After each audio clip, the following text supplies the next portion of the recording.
Queen Azhara. Oh, man. Okay. All right. Oh, God. Okay. Oh, man. Hopefully, this is a 15-minute video, so, already not looking good. Hey there guys, welcome back to Fat Boss TV. Today we're looking at the final boss in the Eternal Palace, Queen Azhara. Okay. So to start off, we didn't get to test this encounter as much as the others in the instance, and the fight was different each time we did test it, so our footage is pretty limited. But regardless of that little disclaimer, we have a relatively good idea of how this encounter works, and this video should give you some useful information for when you actually see this boss in the upcoming weeks. So the boss has 4 phases and 2 intermissions, and from what we saw, most of them are pretty difficult. The fight mainly revolves around ancient wards.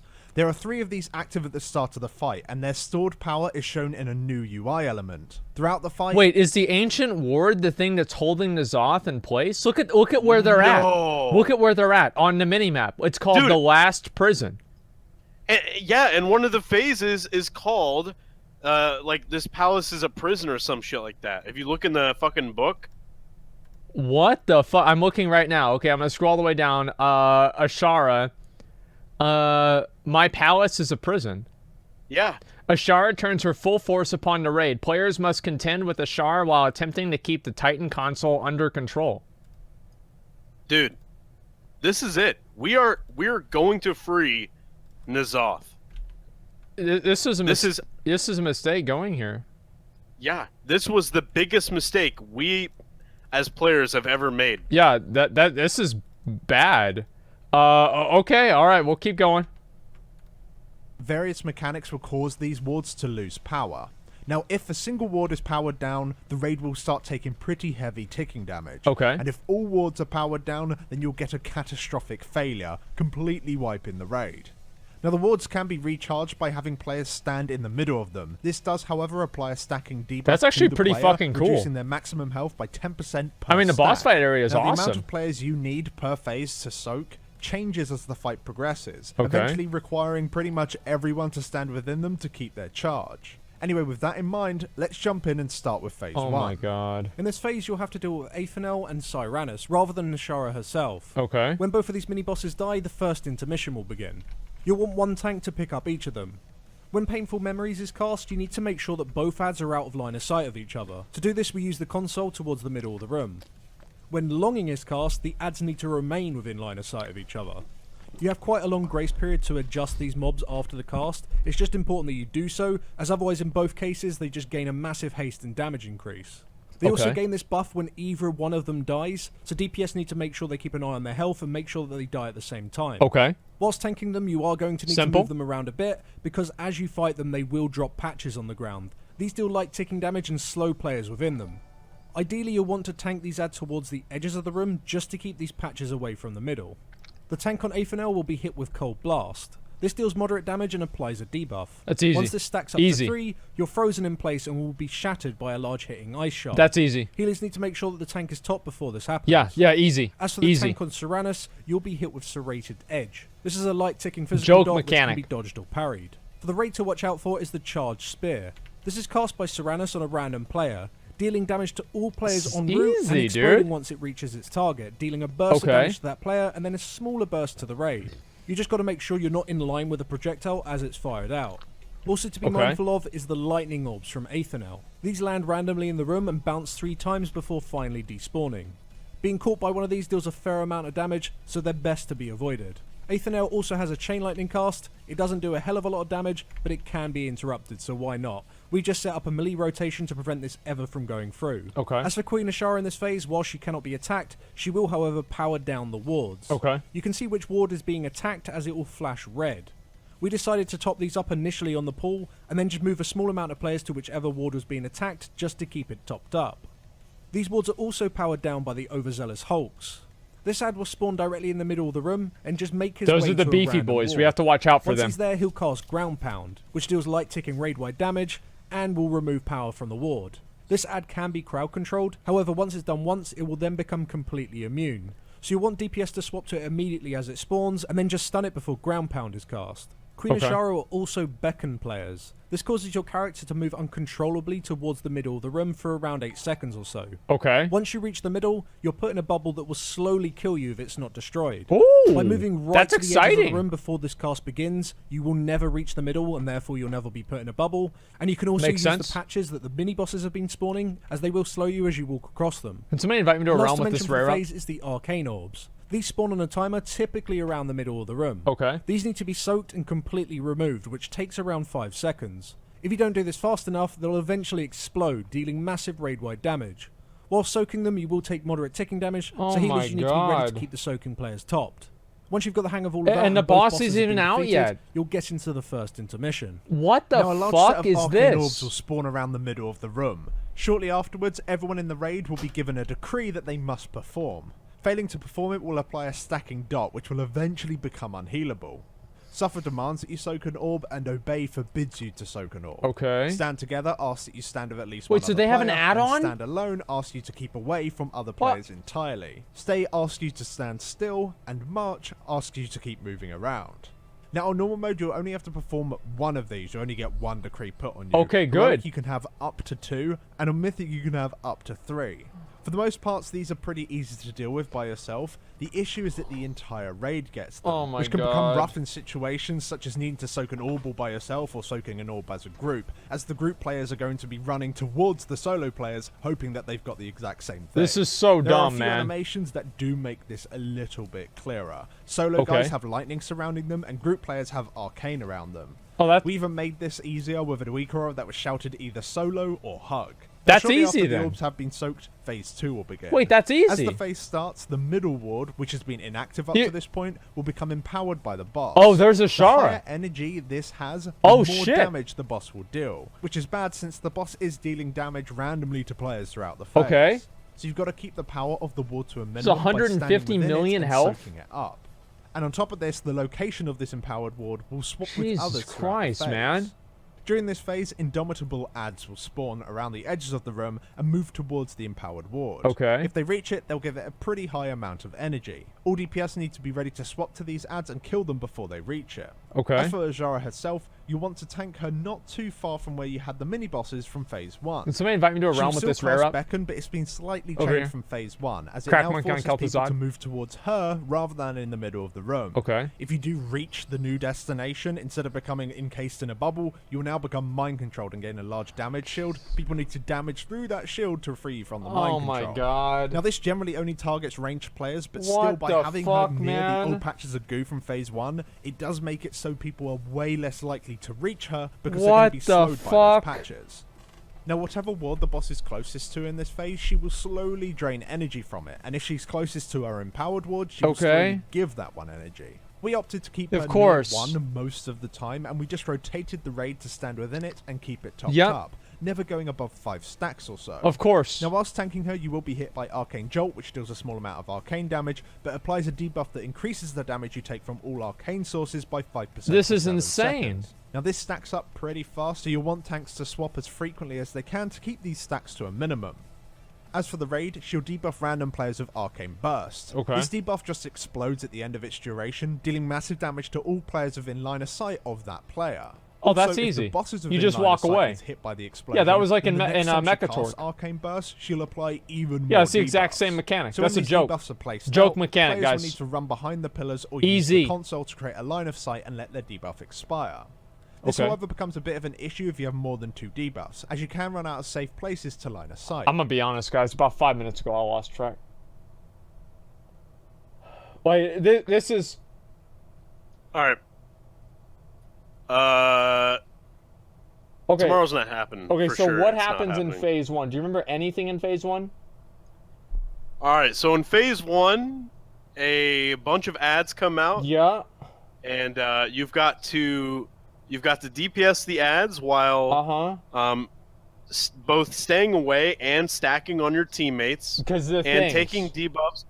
Out of the you take the debuffs out of the raid, and then it drops the purple, and then more ads will go to the center, and then you have to kill those ads, and then they empower the lock or some shit. And then after that, then you get the intermission or something. and then you kill more ads, and then. Wait, has there been an intermission? I don't know, dude. Oh, is that between the ads and her? Holy shit, man.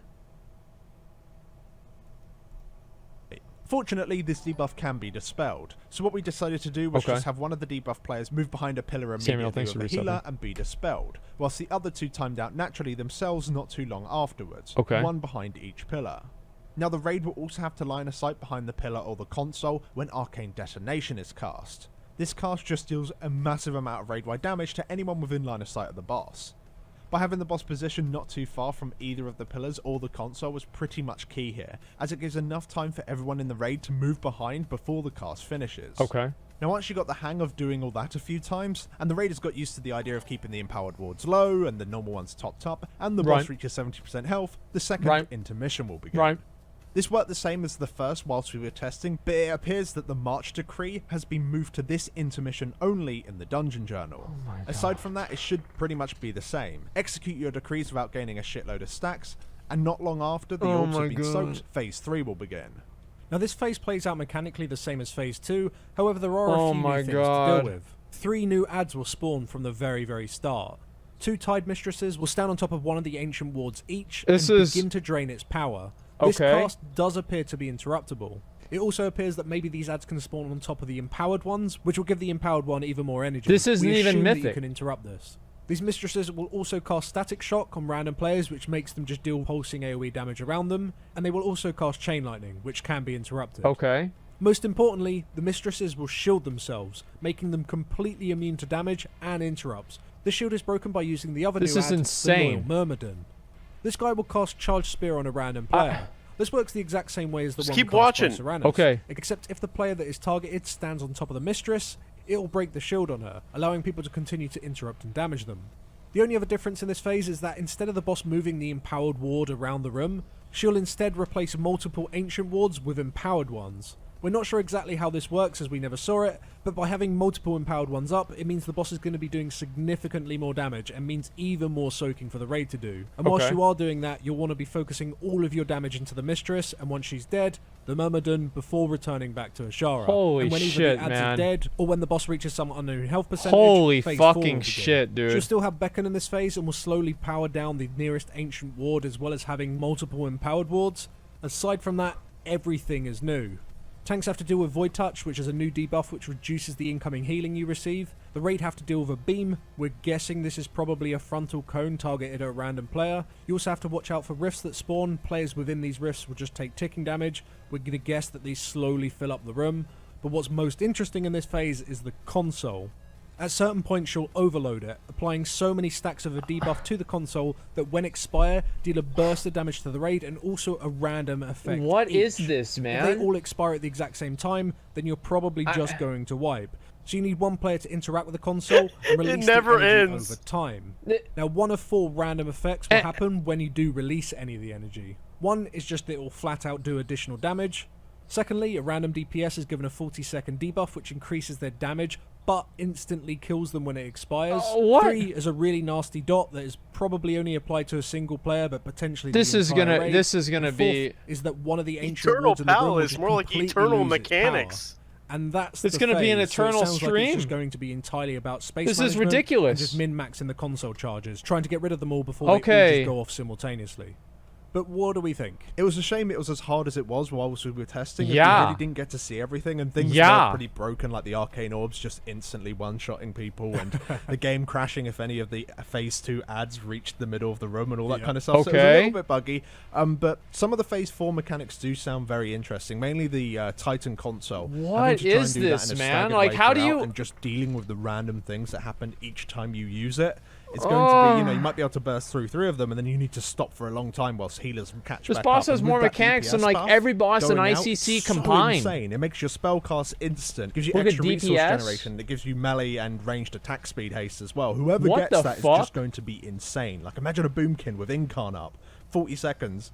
You're just going to do so much damage. It's going to be crazy. Yeah, it's interesting because at the same time as well, is it possible that every single time that happens? Somebody says this is what happens whenever enough players complain about easy raid fights. Yeah, you've got these people that have never done the raids that are saying they're easy. They're like, wow, Mythic's easy. Method did it in 2 weeks. How could it be hard? Method did it in 2 weeks. What do you mean? It's a joke. And like, they never done the boss fights. They think the bosses are really, really easy.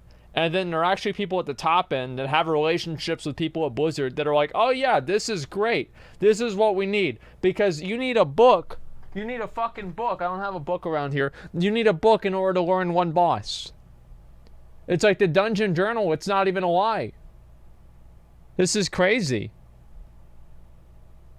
What class are you playing? Classic? I don't know. If you have the God Pull, because it is completely random effects, right? Yeah. Could you just get that every single time so the entire raid gets a fucking buff and you just plow the boss and that's it, it's over? Is that what World First is going to be? Probably not, actually, This it'll is probably be ridiculous. more like, maybe like you have 20 charges and 4 of those charges are guaranteed to be the damage Holy buff. 4 shit, of them are gonna be man. a bad dot. So if it's completely random, And then, there's yeah, I'm another with you, that mythic. sounds There's a terrible. mythic only phase too, apparently. Because it's just going to be That's what people are horrific to saying. actually progress that last phase. As for the mythic version of this fight, it's going to be extremely interesting because there Yeah. are very little changes in the Dungeon Journal, apart from the fact that there's an energy wall down the middle of the room, or at least it sounds like it's down the middle of the room, that you cannot cross, because otherwise you just get instantly one-shot, which means you're going to have the entire raid spread the entire time. There's so many questions on like which wards are going to be empowered and which ones aren't, because potentially you could just get RNG fucked. Potentially, yeah, because half the raid might be cut off from a certain area of the room, and then you need to go and charge it up. Or all the people on that one side I have don't already even- previously been soaking, but then they have to do it again, but they already have loads of stacks, so they can't. What do you even It's say, gonna be dude? really weird. Maybe this fight. maybe it slowly moves. Oh. Can you And yeah, this imagine? isn't even the It's a last raid Hallian of the beam. expansion. So The good. wall is a Hallian beam. Is that what you're going to do? Well, please? because Like- they did no mythic testing, we have no idea how it's going to be. But that has suddenly made me way more enthusiastic Holy about this fight. Because fuck, generally man. speaking, the whole idea of micromanaging throughout the fight, the whole energy thing, although it's like somewhat interesting, it doesn't really speak to me personally. I don't really enjoy This is just- that side of things. At least not It's during that hard testing. I because of found it just to DBM. be- Yeah, the thing is, like, the weak auras and DBM and everything, they make it to where players can ignore so many mechanics by not having to think about them because the game plays because the add-on plays the game for the player, that Blizzard just bloats the bosses with mechanics in order to offset that, so players still have to deal with things and consciously make decisions. And that's the issue. It's like, imagine doing this boss without DBM. I mean, I can't even imagine it. an irritating side thing that you had to deal with. I think the main reason why you have that frustration is because you have to go quite far away to go do it, because tanking the boss in the middle of the room isn't really This is a thing. 15-minute can video, feel and it like didn't it. even It- talk yeah, it about just half made the dealing with phases. certain mechanics, especially in It didn't phase even 2, show you need 'em. to line of sight so much, it just made them difficult. And also, if you are tanking the boss in the middle of the room and you do go and soak, you get lost anyway because of the pillars. Okay. Yeah, so it's like, it feels like there's never a good time to go and deal with the wards, so dealing with the wards at any point during the fight just feels a bit shitty. I'm sure there will be like a good strat that eventually comes out and it just works perfectly. The whole fight flows really nicely. At least okay. during testing, that whole mechanic, yeah, I wasn't a massive fan. And before we end the video, we should probably talk about the intermission as well. Yeah, it's such a clusterfuck. It's insane how much Yeah. stuff's going on there. It's pretty fun though. It's a nice little callback to Queen's Court, you know, throwing decrees at you again. Obviously, these ones are a little bit more difficult than the ones from Queen's Court. Yeah. This is Especially okay. when All right, they you know happen to what? do This with is 3 of them all at insane, the same man. time. Like, I can just imagine where you have to stack up, Well- march, and soak at the same time. One Like, thing's hopefully for it's not sure, truly man. that If one you they see have someone got, in like, full, their heads, because some if of you the see orders just someone don't in make sense, full you know, some of them you just mythic can't do. What, where you have to Eternal stand still Palace and gear, move. yeah. they've got to be a good And player, stack up right? with Yeah, by or yourself. they have a lot of So, yeah, add-ons. That's gonna sound pretty terrible, but I mean, I guess. Oh, the rare's up. The rare's up. Okay, let me kill the rare. Let me kill the rare, and then we're gonna move into the lore. Okay, and let's talk about these bosses first. So, what do you guys think about all these bosses so far that we've seen? I personally think that a lot of them, like the thing is that it seems like it's too challenging. Like, I mean, there are too many mechanics. I feel like there is genuinely a point where there are too many mechanics. I need to take a piss. I'll be right back, okay? Just give me a second. Calm again for a second. Give me calm. Yeah, I'll be right back.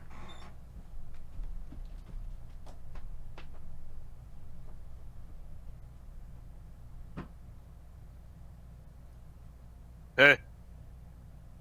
What's up? What's up? What up?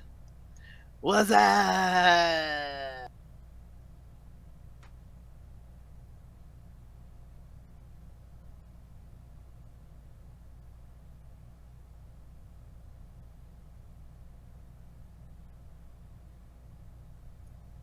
Hey, chat. You suck.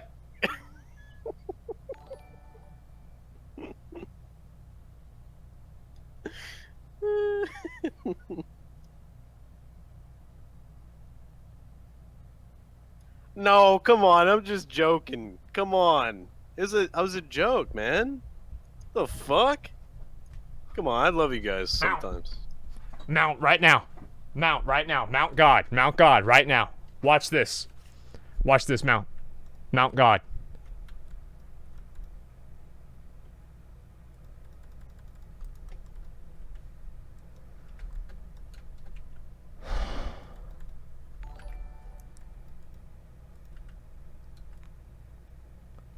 This game's stupid, man. Like, I've killed this guy like 15 times. I haven't gotten a fucking mount. Like, I don't understand, man. Do you need the igniter coil? I don't know what the fuck I need, man. This is just stupid. All right, so getting back to the raid. What do I think about the raid overall? I like it. I feel, yeah, I do. I mean, just looking at it, it seems like the boss fights are pretty fucking simple. I'm a big fan of that, except for the last ones, which are ridiculous. It's like, basically, you're going along, and it's like everything's fine. Everything's good. It's like taking math class. And you do, like, you know, first you understand addition, and then subtraction, multiplication, and, like, division, right? And those are, like, the real simple ones. And you just basically do that for a while, and everything's going fine, and there's no problems. And then suddenly, in like 9th grade, now you've got letters. And it's just like, it's this level that, like, you're walking around thinking that you're good at math, and then suddenly algebra happens, and you've got letters, you've got dividing fractions, you've got all kinds of bullshit like that, right?